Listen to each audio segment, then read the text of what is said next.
সবার ভিতরেই ভালো দিক আছে এবং খারাপ দিক আছে। আপনি মানুষটা যেমন, আমি মানুষটা যেমন, আপনার আমার চিন্তা ভাবনা ঠিক তেমনই হবে। যদি আপনি ভালো হন, আপনার চিন্তা ভাবনা ভালো হবে। যদি আপনি খারাপ হন, আপনার চিন্তা ভাবনা খারাপ হবে। আপনি মানুষটা যেমন, ঠিক তেমন ভাবেই আপনি আমাকে নিয়ে চিন্তা করবেন, আমি আপনাকে নিয়ে চিন্তা করব। দেখেন, সবার ভিতরেই কিন্তু দুইটা গুণ আছে, একটা ভালো একটা খারাপ। এখন আমরা যদি বলি যে ওই মানুষটা খারাপ, ওই মানুষটা বাজে, তাহলে আমিও তো বাজে, আমিও তো খারাপ।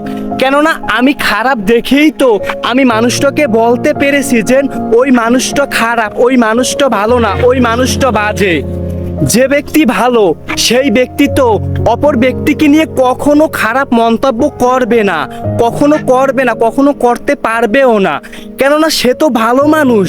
সে যদি ভালো হয় অপর ব্যক্তিকে কিভাবে ব্লেম দিবে? একজন খারাপ মানুষই একজন ভালো মানুষকে খারাপভাবে ব্লেম দিতে পারে, খারাপ একটা মিথ্যা অপবাদ দিতে পারে। কেননা তার চিন্তা ভাবনা সব সময় খারাপ থাকে, তার মাইন্ডসেটই হলো খারাপ। কেননা সে মানুষকে নিয়ে সব সময় খারাপ বাজে মন্তব্য করে। দেখেন, আপনার মনটাকে পরিবর্তন করার চেষ্টা করেন। যদি আপনি আপনাকে পরিবর্তন করতে পারেন তাহলে আপনি ভালো থাকতে পারবেন। দেখেন, আমরা সবাই ভালো থাকতে চাই, কিন্তু দিন শেষে আমরা কেউই ভালো নেই। আমরা দিন শেষে কেউই সুখী থাকতে পারি না, কারণ আমরা অন্যের ভালো আমাদের সহ্য হয় না।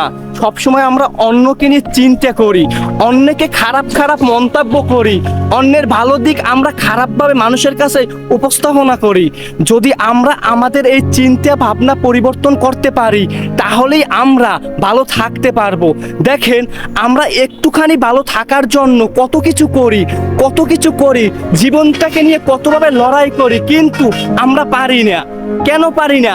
আমরা মানুষের ভালো সহ্য হয় না আমাদের।